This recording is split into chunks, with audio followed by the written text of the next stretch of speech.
Hey there! So in this video we are going to talk about identity and inverse matrices. So let's start with identity matrices. They're pretty simple actually. It's just a special kind of matrix. We write it as the bold letter I. Alright, so anytime you see I in the capital letter boldface, that's an identity matrix. All it is just a square matrix that has ones on the diagonal and zeros everywhere else.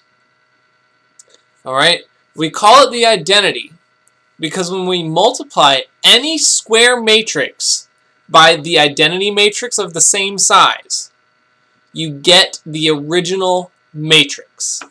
Okay, so A times I just equals A, or I times A just equals A. Okay, and to show you that's true, let's look at an example here. Right, A times I, where A is 3, 5, 1, 4, times I is a 2 by 2. You have ones on the diagonal and zeros everywhere else. If you go get the first element, right, to get the first element of matrix multiplication, you take the first row and the first column. So 3 times 1 plus 5 times 0. Well, that's just 3, right? What about second? You take the first row, second column, 3 times 0 plus 5 times 1 gives you 5. And you see that works for the second row as well, and you just get your original matrix. Okay? Identity matrix, they're super easy, they're super simple, but they're really powerful.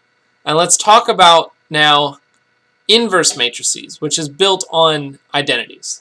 So, if we have two matrices, A and B, and when we multiply them together, they equal an identity matrix, then we say the matrix B is equal to, we call it A inverse. We say it's the inverse matrix. So A to the negative 1, A inverse times A equals I, where I is the identity matrix.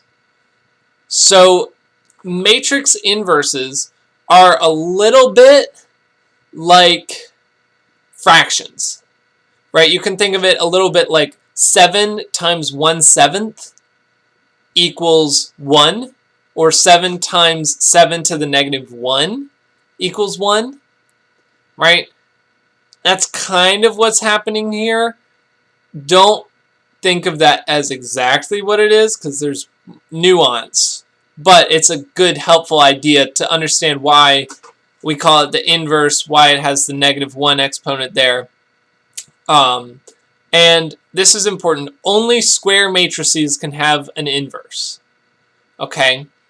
Also, technically, only square matrices with a non-zero determinant can have an inverse. But we're not going to worry about that for right now. Let's focus on how we get it. Okay. So if matrix A is A, B, C, D, for a 2 by 2, the inverse of a 2 by 2 matrix is 1 over the determinant. So you have to calculate the determinant. And then you flip-flop along the main diagonal. So A and D flip. And then B and C stay where they are, but they become negative. Okay? Why that is? It's a little bit weird. It's a little bit much to explain, but let's see how it's true. Okay? We'll come back and talk about this in a minute. So if A is 3, 5, 1, 4, the determinant of A, 3 times 4 minus 1 times 5, is 7. If you don't remember determinants, go rewatch the video where we talk about it. Right? So A inverse, you just follow the formula. 1 over the determinant of A, so 1/7. You flop the main diagonal, so 3 and 4 become 4 and 3, and you negate the off diagonal, so negative 1 and negative 5. How do we know that this is actually right? Well, let's take A inverse times A. So we have 1/7 times this matrix, right, which we could put the 1/7 on the inside, but it's easier to leave it out front, times A. when we do our matrix multiplication, right? 4 times 3 minus 5 times 1. 4 times 5 minus 5 times 4 minus 1 times 3 plus 3 times 1 minus 1 times 5 plus 3 times 4, right? And we simplify those out, and we get this, 1/7 times 7007. And now we can multiply it in, and we see that it equals 1001, which is the identity matrix. And that shows us that this works. Now let's talk about a couple things here, right? What are these bullet points saying? So matrix A is invertible. This is not a typo. This means if and only if. So if you see IFF, it means if and only if the determinant of A is non-zero. So that means if matrix A is invertible, then the determinant of A is non-zero. And you can say it the other way. If the determinant is not zero, then matrix A is invertible. All right? Now this is also important. If matrix A is invertible, then the rows and columns of A are linearly independent.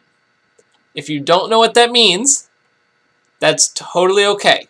We're going to talk about that in some other videos, but this is just an important fact to have, and once you learn linear independence, you'll understand why. Now, I've only talked us through finding 2x2 inverses. There are methods to find bigger ones. I personally recommend using Gaussian elimination. All right, I think it's a really easy, straightforward way to figure it out. We will have a video on that. So I encourage you to watch that, learn how to do that. But for the most part, you can also just use a computer or a calculator to do it. But it's really important, I think, to understand both the idea of an inverse matrix as well as how to calculate a really simple one, right? 2x2s are really simple, easy, and important, okay? So, as always, thank you for watching. We'll see you in the next video.